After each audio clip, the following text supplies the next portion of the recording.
I'm working on my devotional for tomorrow that I'm going to share with the rest of the church. It comes from Psalm 147, 10 through 11. It's one of my favorite psalms. It's a psalm of adoration and praise. This is what the verses say. They're 10 and 11. This is from the Common English Bible. God doesn't prize the strength of the horse. God doesn't treasure the legs of the runner.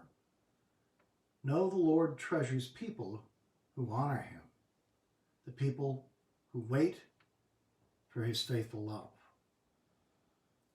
Horses and runners were very important centuries ago. They were the fastest way of communicating one city to another and from one camp to another out on the battlefield.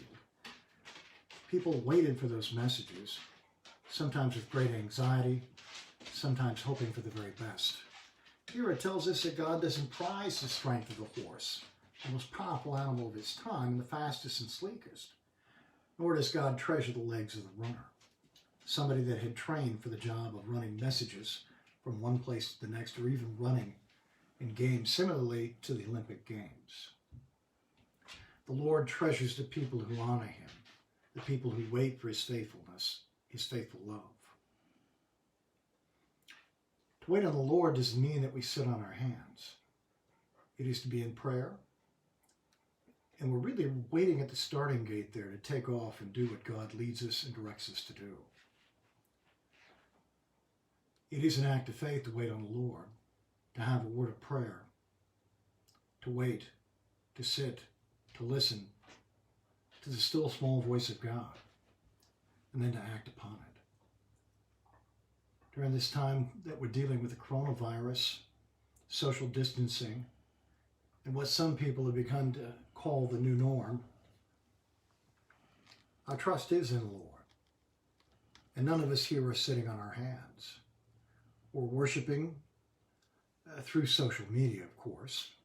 We're staying in touch with each other by making phone calls and being part of a friendship tree where we can check in on each other from time to time. And we're hearing from the scriptures on Sunday morning, God's word being proclaimed. So don't think for a minute those who wait on the Lord are wasting their time. They're not. It's an act of faith to wait on God.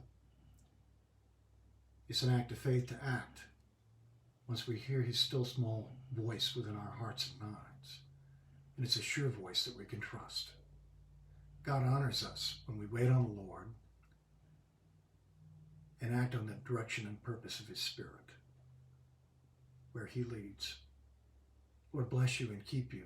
Lord, make his face to shine upon you and always grant you his peace.